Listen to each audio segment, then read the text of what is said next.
Hayda sen Tobo'dan sonra geldi.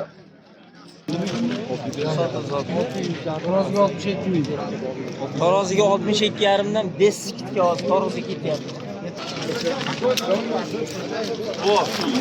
639 kilo. 62,5 mingdan. 639 kilo. Buni hali aytganim yo'q. Yo'q siz baland ko'ryapsiz. Ha, mana chiqtirib shuni bolingizni 60 mingdan chiqtirib qo'yda qildim. Agar o'sha kilodan Kilosiga 60 ming so'mdan so'rayapti o'jakilar. bering baraka mana oldim. Hasan aka oldi. Hammaga ziyonchi. Ziyon emas buni bak aytdim. Yo'q, hozir satgan pulga olaveraman, 1-2 millionga qaramayman. Lekin foyda qilish ham Qilasiz. Uni qo'li barakasini gap olasiz. Bo'ldi mana 2 million. Bering endi aka. Baraka topsin. Xursand qilish qiyin ekan. Bering aka o'zlari foyda qilyapti bu. qancha? Ya to'g'ri aytganing yo'q. 140 kilo, 27 million so'mga baraka bo'ldi aka. G'oyasiga yetdi oxiri.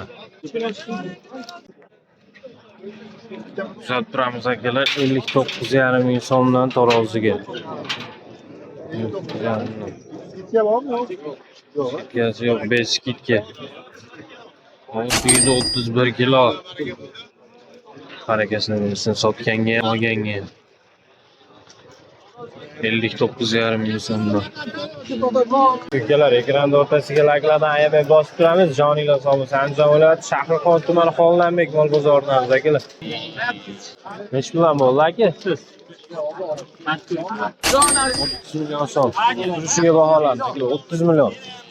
Shvedlar nech bo'ldi aka?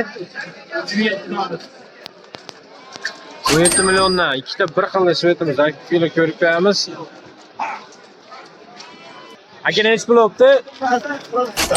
40 ustida akalar, 40 ustiga bermabdi, ko'rib qo'yamiz. Endi nech pul oldi usta? 42 million so'mga sigir akalar. Ko'rib qo'yamiz. Qo'chqar nech pul oldi akalar? 9 million. Nech pul oldi sigir boy aka? 27 million so'm. Yunus bolasi ham bor ekan akalar.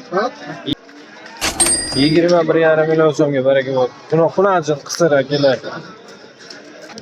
14 millionga beryapti hozirgamiz xunajinni. Qisir. Bak akalar. Nima qilishdi? 30 million so'm berishdi akalar, sotilmadi. Chiroyliligini qaranglar, uni ko'rsatmayman. Yana bola nech pul oldi usta? Sotilmadi aka. Bu ham sotilmadi. Buni nech pul qilishdi? 38 million so'mga bolasi bilan birga berilmabdi. 38 millionga bermabdi akasi. Nech pul bo'ldi? 28 million so'm toza shvet akalar.